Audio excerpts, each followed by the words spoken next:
Ahoj, já jsem Zdeňka a chtěla bych vám ukázat, jak patinuju své výrobky. Patinuju strašně ráda, protože tím se dá krásně podtrhnout tvar jakéhokoliv výrobku, jakéhokoliv produktu, domácího nářadí, které používali kdysi dávno naše babičky. Dneska máme, chvála bohu, trošku jinou techniku, ale prostě všechno má své kouzlo a dá se podtrhnout opravdu správným nabarvením a patinováním. Zde třeba bota, která původně byla sádrová. Podívejte se, vypadá, jak kdyby byla kovová. Jenom tím, že jsme použili prostě barvičky a trošku jsme si pohráli se stínováním a patinou jako takovou. Tak, vrázíme zpátky kytku. Tak a mám trošku zelené. Potom je tady krabička.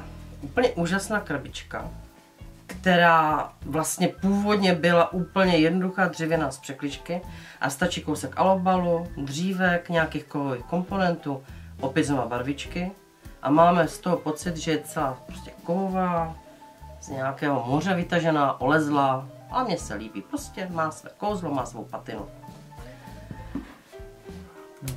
Dalo by se říct, že vlastně za tím vrcholem jsou asi tyto housle. Teda mám samozřejmě ještě jiné nástroje, ale ty by se mi tady teď nevešly. Musela bych rozebrat vlastně celý dům, aby se vám to ukázala. Takže na těchto houslích se dá krásně ukázat, k čemu se patina hodí.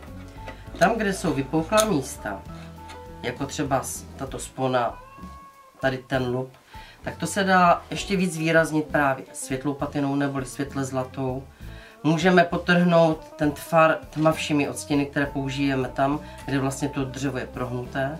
Tam, kde chceme vlastně opravdu, aby vlastně krk třeba vyšel ven víc, než normálně by vlastně vyšel, tak zase podtrhneme tmavší barvičku a tím pádem vlastně celý ten nástroj má větší plasticitu, než by normálně měl, jenom díky patiny. A asi přijdeme na malou praxi. Chtěla bych vám nejdříve ukázat, co jsem si vlastně musela pořídit, abych ukázala, jak správně patinovat strukturovaný materiál.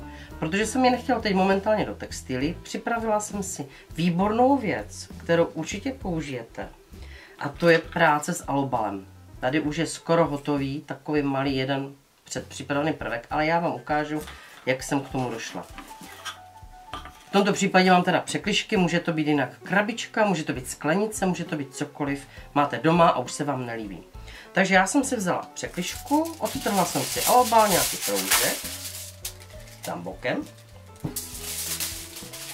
Vzala jsem si klasické lepidlo PVA, výborná věc. Já jsem zvyklá teda na tohle, samozřejmě jsou ještě různé, ale fakt s tím jsem moc spokojená. Potřebuji si teď, nebudu vám dělat celý návod, protože to si myslím, že z toho pochopíte hned. Potřebujete si plochu, kde chcete mít vlastně ten alobal umístěný. Já tady dám opravdu jenom takový kousek, jakože chci mít, já nevím, prostě jenom tvar, potom zbytek bude plocha, tady do prázdných míst, potom můžu nalepit nějaké ploché věci, kamínky, cokoliv mě napadne. Ale v tomto případě prostě chci mít jenom zvrásněnou tuto část.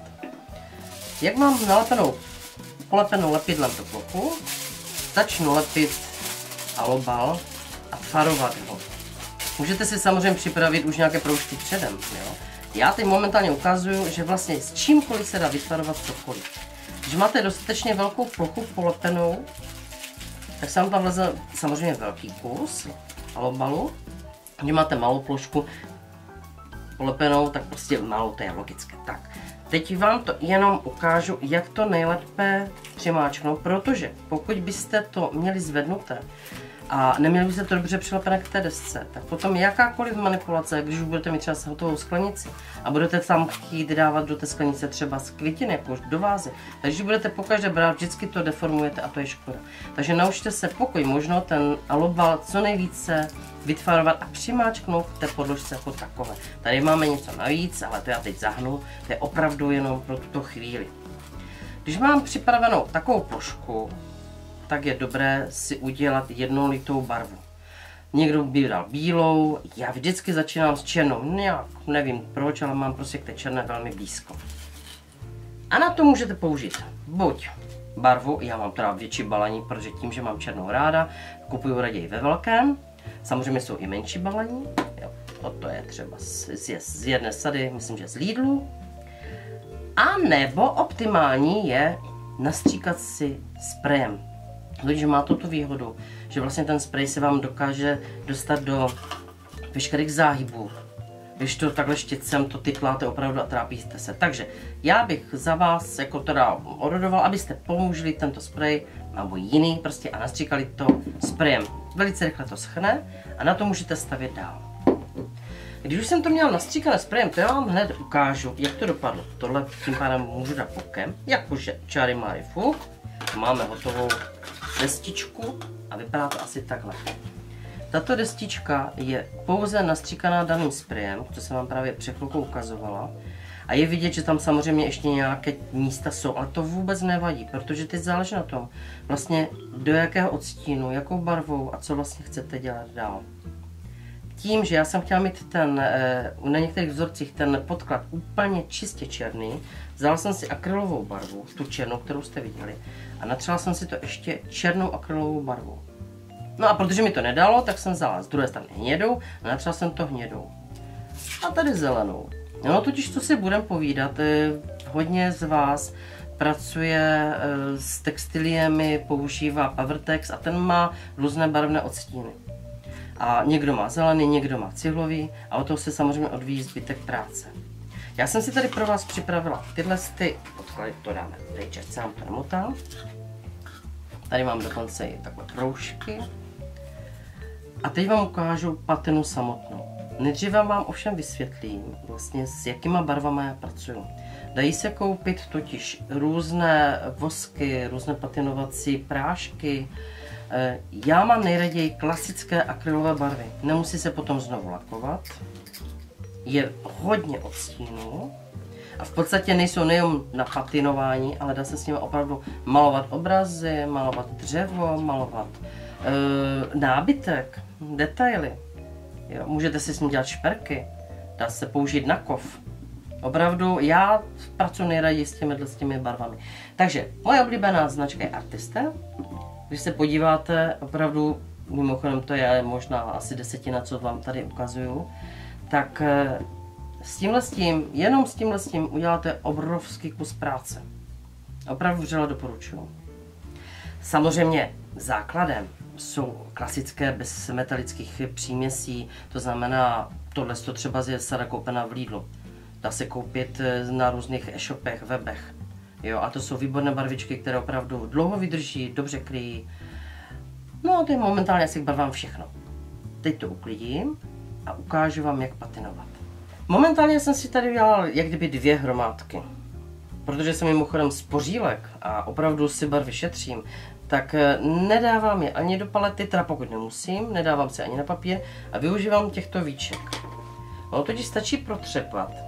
Vlastně když víčko otevřete, tak mám potom na dně dostatek barvičky právě zrovna na to patinu, kterou budu potřebovat, protože ono, kdyby dělal samozřejmě větší množství barvy, tak samozřejmě, že si to kypnu na papír nebo na paletu, ale v tomto případě opravdu stačí troška barvy, protože použijeme suchý štětec a trošku barvy, který naneseme jenom na povrch vlastně toho vystouplého alobalu. V tomto případě je to alobal, vy když budete dělat s provázkama, nebo budete mít právě zrovna ten textil připravený, vytvarovaný, budete nanášet nahránky toho textilu. Musíte samozřejmě počítat s tím, že vlastně textilie a zrovna tento materiál, nebo kdyby to byl kov, samozřejmě se chová jinak, má jiné vlastnosti. Textil vám samozřejmě nasákne, to znamená, že trošičku vody tam budete muset použít. My naštěstí nemusíme v tuto chvíli, takže ušetříme trošičku barviček i vody a nemusíme tady ani alobal, teda alobal igelit, takže ani neuděláme nepořádek na stole. Takže tak, jak to vidíte, pak jenom uklidíme a můžeme jít hezky dělat jiné práce. Ukážu vám teda nejdříve tuto černou strukturu, protože k ní, tím, že je černá, se hodí krásně studené stíny a odstíny. To znamená, tmavě modrou jsem si zvolila, světle modrou a stříbrnou. Stříbrnou nechám až na závěr, protože ta by měla jít úplně na ty vršky. Začnu teda tmavším odstínem, to znamená, že tmavší odstín půjde tam, kde jsou vlastně spodky, dalo by se říct, toho alobalu. Vypadá to jako pohoří mimochodem. Takže začneme vlastně těmi tmavými tóny. Mimochodem, kdybyste někde nanesli víc barvy, než jste chtěli, vůbec ničeho se nelekejte. To potom na závěr vlastně můžete zase dolaďovat, že tam zase přidáte zpátky černou a všechno smícháte. Tím, že používám vlastně barvu bez vody, tak se neroztéká. To bohužel u textilí budete potřebovat naopak, aby se trošičku roztékala. Takže tady to nemusíme teda řešit, ale v případě, že byste potřebovali opravdu zředit trošičku, protože vám ta barva dál nejde, prostě hold s tou vodou si trošku pomůžete. A už vlastně vmíchávám do téhle tmavé, už vmíchávám tu světlejší a přidávám to vlastně ještě dokud je to mokré a přidávám veškeré ty tóny, které tam chcete mít. A vůbec se nemusíte bát jako experimentovat, to znamená, že vlastně i do těchto studených tónů můžete přidávat teplé, to znamená jako zlatou, zelenou, vůbec se to fakt nemusíte bát, ale ten, kdo nemá rád míchání samozřejmě, tak zůstane u těch tónů, které k sobě opravdu vyloženě ladí, to znamená studené k studeným a teplé k teplým. Tak a teď ty barvičky modré, tam mám celkem hodně, vezmu si teda černou, abych zase zpátky vytvořila trošičku větší ty prohlubně, aby mi to víc vyniklo právě ty vrcholky, protože tím, že jsem to všechno sjednotila do jedné barvy, tak už se ztrácí ten rozdíl, což je škoda. A nebojte se ničeho, když prostě přetřete barvu, kterou jste nechtěli, tak znovu můžete začat kdykoliv. To je čeština začat, spíš začít, že jo? Tak. Ono je to fakt hrozně narychlo. Nevím, jestli to vidíte vy ze svého pohledu opravdu dobře, to nevím. A snad ano. Teď máme do modra. Mně to přece jenom ale se jako nezdá úplně optimální. Chtěla bych si zkusit, jestli by tam nešla dát něco trošičku, jak kdyby nějaká měděnka, jako že to je kouve a má, nějak nám to zoxidovalo. Tak přidám trošku zelené. No a už to začíná mít trošičku jiný ráz. No a když už je tam ta zelená, přece jenom, proč bych tam nedala trošku zlaté? Opět znova. Zlatá by měla být trošičku na těch výstupcích, aby byla prostě jasnější, aby to prozářila trošinku. Trošku šoupneme i tady. V podstatě nic o tom není. Dalo by se říct, že tohle z toho, co vidíte, je vlastně všechno. Takhle vzniká patina, že mícháte různé odstíny, protože co si budem, veškerý nábytek, veškeré nářadí, co máte třeba v dílně, ti, co máte dům, nebo když se podíváte na hřebíky do dílny manžela nebo dědečka, tak všechno prostě nějakým způsobem lety dostane právě takovou tu krásnou patinu toho používání, kdy prostě špinavé ruce na to šahaly, nějaká vlhkost tam proběhla, to znamená, že vlastně nám trošku někde to zrezlo. No, všechno prostě vlastně vzniká přirozeně a my tím, že třeba nebudeme čekat nějaká léta, až nám ten daný předmět tu patinu dostane, tak si ji vytvoříme sami. K tomu ovšem potřebujete opravdu více do odstínů, jednou barvou to bohužel neuděláte, to potom je takové ploché, není to úplně ono. No vidíte, chtěla jsem vám ukázat studenou variantu, to znamená modrou se stříbrnou a nakonec jsem tam dala všechno, co jsem zase našla. No. Takže to máme studený odstín a tady, protože jsem teď nedávno viděla krásný květináč, udělaný právě zeleným pavrtexem. A jednalo se o patinu spíš takovou tu teplou, zlatou nebo měděnou. Tak vám teď ukážu, jak bych já otvořila, ono to samozřejmě není látka, jo, takže se to fakt bude chovat jinak. Ale já bych vytvořila právě patinu na zeleném pavrtexu.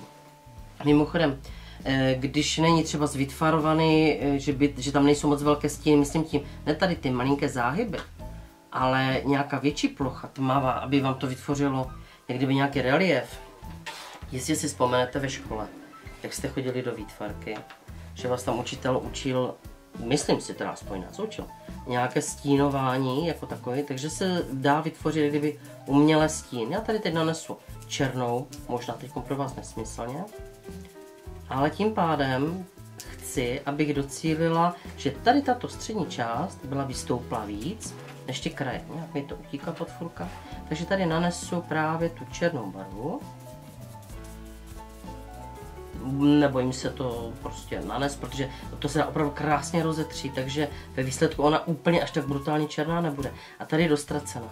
Jo, tady je trošku dostracena, když by to bylo hodně, přidám zelenou, smíchám do zelena a tu černou zjemním.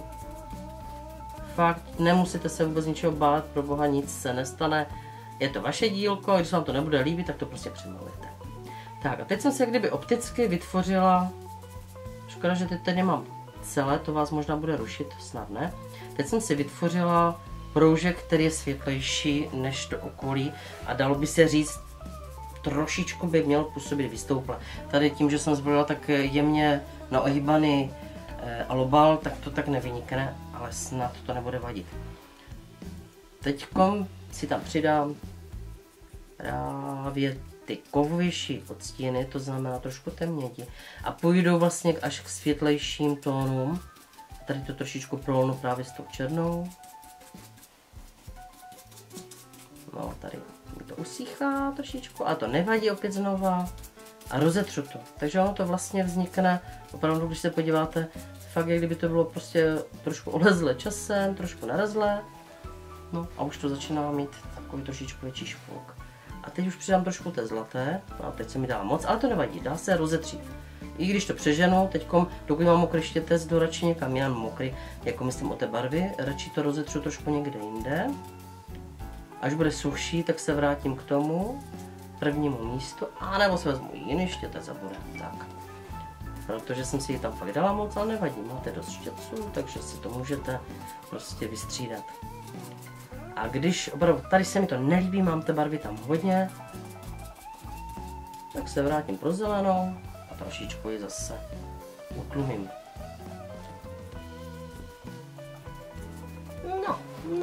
No. Snad to půjde? Jasné. To víte, že to jde.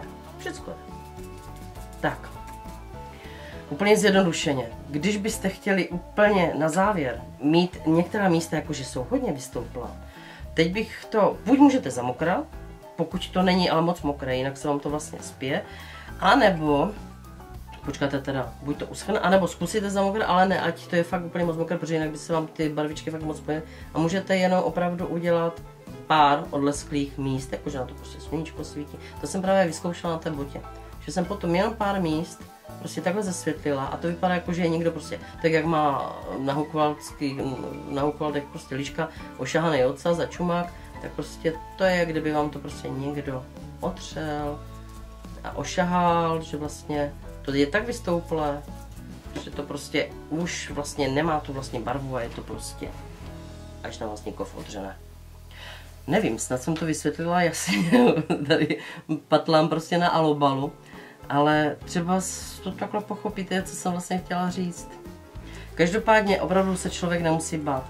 Když se něco pokazí, vždycky se to dá spravit. Opravdu vždycky se to dá spravit, pokud to vyloženě nehodíte do kamene nebo do koše, no z koše se to dá vytáhnout.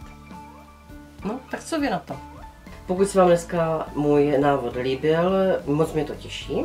Doufám, že to někdo z vás zkusí.